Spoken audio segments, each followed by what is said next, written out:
کل رات social media اور مختلف میڈیا رپورٹس میں یہ دعویٰ سامنے آیا کہ افغانستان کے دارالحکومت کابل کے قریب زوردار دھماکوں کی آوازیں سنی گئیں۔ ابتدائی طور پر ان دھماکوں کو بعض ذرائع نے ممکنہ ایئر سٹرائک سے جوڑا، جس کے بعد یہ خبر تیزی سے پھیل گئی اور دیکھتے ہی دیکھتے پورے خطے میں تشویش کی لہر دوڑ گئی۔ پاکستان اور افغانستان کے درمیان تعلقات ہمیشہ سے حساس اور پیچیدہ رہے ہیں۔ دونوں ممالک کے درمیان ایک طویل سرحد موجود ہے جسے ڈیورنڈ لائن کہا جاتا ہے۔ اس سرحدی علاقے میں سیکیورٹی چیلنجز، شدت پسند گروہوں کی سرگرمیاں اور ماضی میں ہونے والے واقعات کی وجہ سے کئی بار کشیدگی پیدا ہوتی رہی ہے۔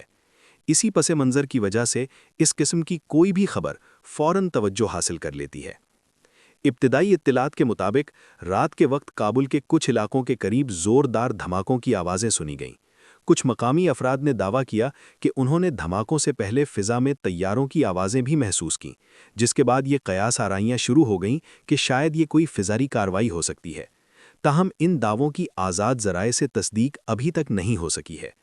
سوشل میڈیا پر اس واقعے سے متعلق مختلف ویڈیوز اور پوسٹس تیزی سے وائرل ہو رہی ہیں۔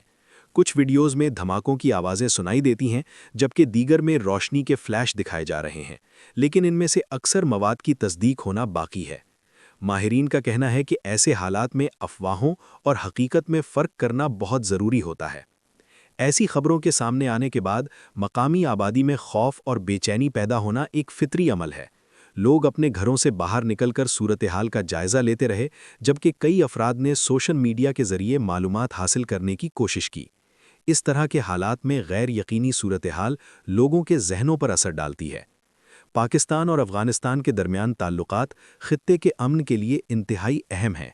کسی بھی قسم کی فوجی کارروائی یا اس سے متعلق کوئی خبر نہ صرف دونوں ممالک بلکہ پورے خطے کی صورتحال کو متاثر کر سکتی ہے۔ اسی لیے ایسے واقعات کو بہت سنجیدگی سے دیکھا جاتا ہے۔ ماہرین اور تجزیہ کار اس بات پر زور دیتے ہیں کہ عوام کو چاہیے کہ وہ صرف مستند اور قابل اعتماد ذرائع سے معلومات حاصل کریں۔ غیر تصدیق شدہ خبروں کو آگے پھیلانا نہ صرف غلط فہمی پیدا کر سکتا ہے بلکہ صورتحال کو مزید پیچیدہ بھی بنا سکتا ہے۔ فی الحال کابل کے قریب مبینہ دھماکوں اور ممکنہ ایئر سٹرائک کی خبریں ایک ابھرتی ہوئی صورتحال ہیں۔ آنے والے وقت میں مزید تفصیلات سامنے آئیں گی جس سے اصل حقیقت واضح ہو سکے گی۔ تب تک ضروری ہے کہ ہم احتیاط سے کام لیں اور صرف مصدقہ معلومات پر ہی یقین کریں۔